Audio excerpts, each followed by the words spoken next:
So starting the test drive in this TrailBlazer RS, it is nice having the all-wheel drive system.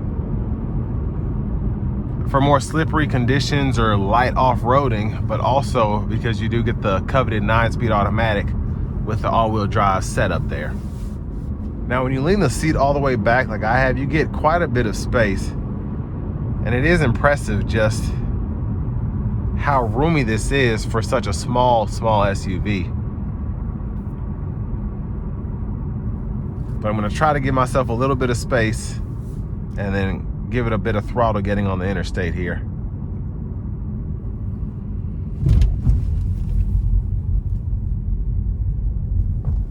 We'll give it a little pull.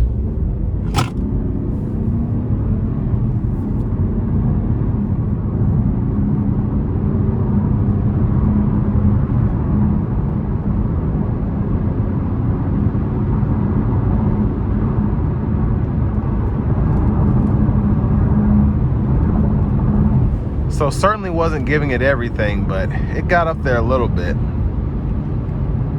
Now the turbo, when you put your foot to the floor, it'll work hard for you. And it helps this 3-cylinder get up to speed a lot quicker than it would without it.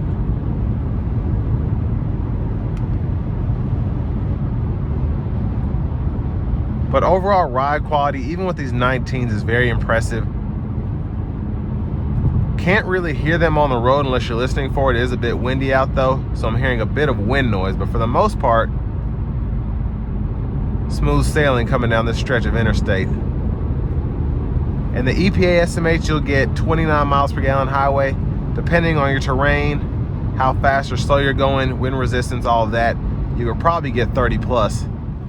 Now in terms of the price point, it's hard to think that a 1.3 liter turbo 3 would bring almost 32 grand sticker, but just what cars are going for, having to meet certain EPA standards, this, that, and the other, it causes manufacturers to do this. But I think it does give you the opportunity to have a pretty fun vehicle if you so choose, because you're able to have something that gets up to speed with a turbocharger, but also can pull in 29 miles per gallon on the highway.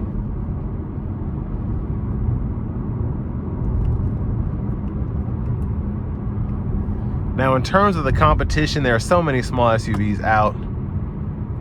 You have the Hyundai Kona, Nissan's Kicks. There used to be the Rogue Sport, but I think that got discontinued. And then you have the Toyota RAV4, and then you have the CRV, or not the CRV, but the CHR under that. And I'm probably missing one. There are just so many again. But I feel like GM is trying to capitalize on these. You have the Trax, you have the TrailBlazer, you have the Equinox. And I think to sell these, you want to have a nice futuristic look. You want to have fuel economy numbers to match. You want to have a lower price point.